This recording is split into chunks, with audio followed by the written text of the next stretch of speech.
Hello, everybody. I'm Dr. Rajkumar, a general surgeon working in Indian Railways and posted as Additional Chief Health Director at Dr. Babasaheb Ambedkar Memorial Hospital, Central Railway, Baikala, Mumbai.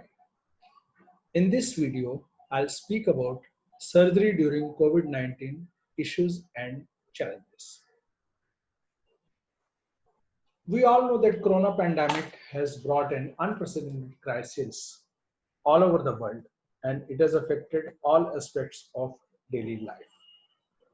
Today is 9th June, and Mumbai is the epicenter of coronavirus. Mumbai, the city that is famous as maximum city or the city that never sleeps, came to a standstill during 4 lockdowns. The famous landmarks like Chhatrapati Shivaji Maharaj Terminus and Marine Drive of Mumbai bore a deserted look. Routine surgical practice is in a standstill as of now, and after lockdown, this mission, 4 lockdowns mission begin again has started. And we as doctors and surgeons, we are wondering and pondering when to start and how to start our routine surgical practice and surgical operations. After corona pandemic, the times have changed and they say change is the only constant thing in life. And now change is inevitable.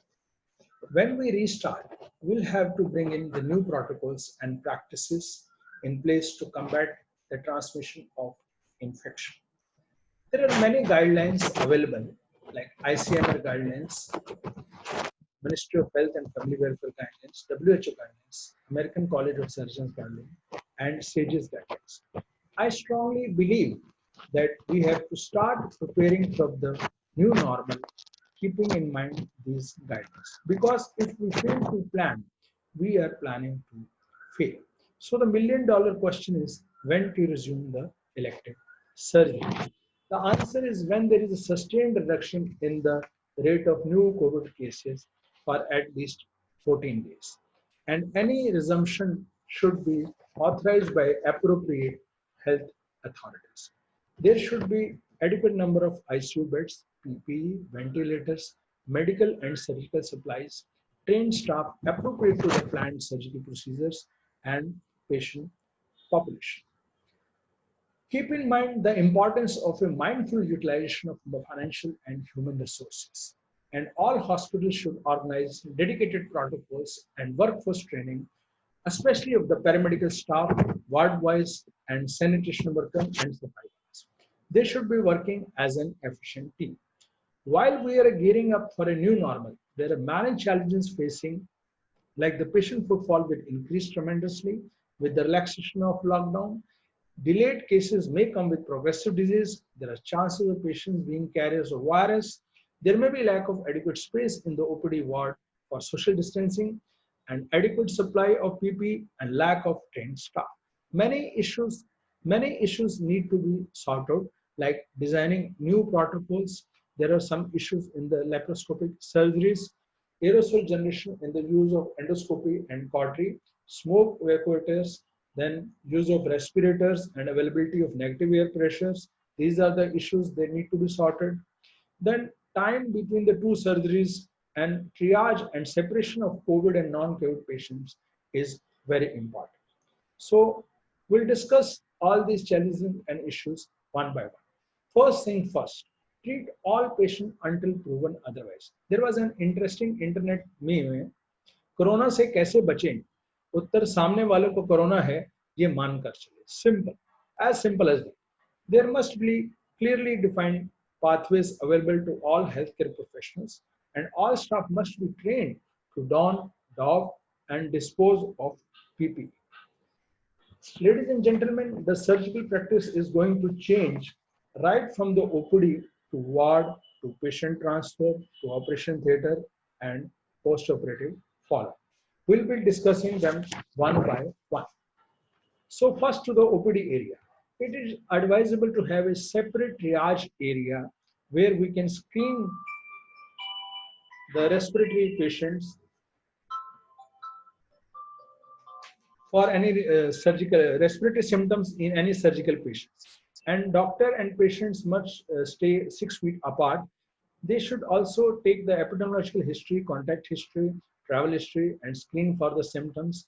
And they should restrict to the most essential elements of the physical examination. And then swab test for COVID-19 and chest CT scan for patients who require admission is recommended.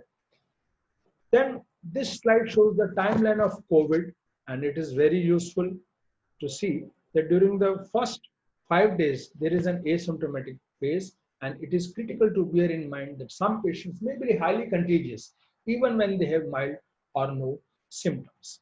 Then data shows the disease is mild in 80% of the patients, severe in 13%, and critical in 6%. And we should also remember that among other symptoms, diarrhea is also one of the symptoms of corona. So we have discussed that our surgical practice is going to change. This is the smart OPD which was developed in the Sion Hospital and emphasizing the no contact principle. And are we going to design more is a question that only time will answer. Then the surgical patients can be categorized into three risk categories: confirmed and suspected patients, high risk patients, and low risk patients. The definition of what is a suspect case, what is high risk and low risk is given by the ICMR guidelines. So the recommendations are: in confirmed assumption, you should reschedule the elective surgery, and in high risk patient, you should consider the medical and logistic needs. And if there is low risk, you can go ahead unless there are constrained health resources. So after OPD area, what about the ward rounds? When you go for the ward round, you have to wear the surgical cap, the mask, and the scrubs and disposable gloves. When you carry out any routine activities or rounds in the suspected patients, then you have to don the N95 mask in addition, and also use the protective uniform and the goggles. And when for special procedure or in the OT, in addition to N95 mask, protective uniform, you should wear this full face respiratory protective device. These are also grouped as the primary protection measures, secondary protection, and tertiary measures. There must be separate rooms for donning area and doffing area in the OT, and these posters of donning, putting on, and removing the PPE must be prominently displayed for the use of staff. Then for the prevention of infection, we should follow the procedures of putting on, taking off strictly, and it is forbidden to wear PPE when one leaves the contaminated area. And there should be dedicated, well-identified containers for infectious risk health waste. During transport, a predefined direct pathway to and from OT should be identified. The trained person who is responsible for transfer, he should be equipped with the PP. Then utilized lifts must be sanitized, and any non-intubated patient must wear a mask, waterproof gloves, disposable cap, and shoe covers during transport. American College of Surgeons have classified surgeries into various tiers according to urgency of surgery, which has come to known as elective surgery acuity scale. And as per that scale, up to tier 2A, which covers most elective surgery, they are advising postpone. This is the scale where you can see that up to tier 2A and even 2B, they are advising postponement of surgery, and or in the ambulatory service center, they are advising this surgery. And then in the operation theater, after OPD, after ward, after transport, coming to the operation theater, minimize the total number of operations, PPE, hand hygiene stations, and dedicated infectious risk healthcare waste bins. Doors must be kept closed. Any equipment not necessary for intervention must be moved away. These are the three types of respirator available: N95 and FFP3, FFP2. FFP stands for filtering phase piece. Operation theater negative pressure operation rooms would be ideal. A high exchange rate of more than 25 cycles per hour, they contribute to reduce the viral load. Equipment in OT must be minimized, and medical records must be kept outside the operation room and updated after adequate doffing. Once in the OT, do not leave until the operation is completed, and if you are out, do not re-enter. Given the conjunctival susceptibility to viral transmission, it is important to wear goggles, and rapid sequence intubation should be considered.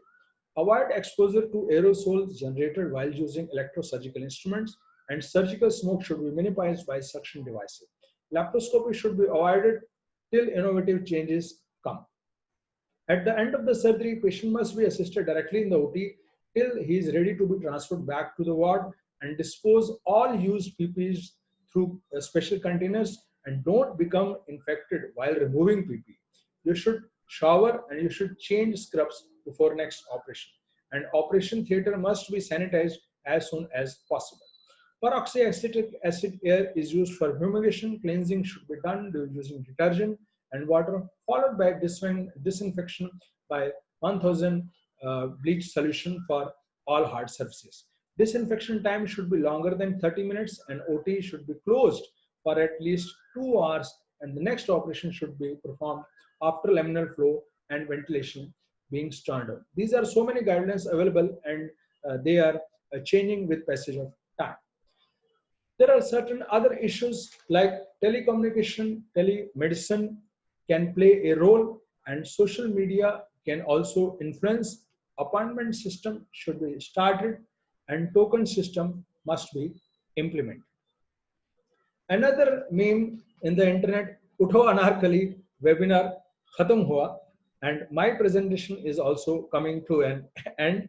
So before that, there are three key aspects. There are three key aspects in the COVID-19 surgical patients, which I would like to summarize or tell you once again. First, understand that surgical practice is going to change right from the OPD to ward to OT and post-operative follow-up. So we should be preparing for this change and keeping in mind the guidelines. Then prepare protocols, conduct a dry run, identify the bottlenecks, and strategize for phased opening.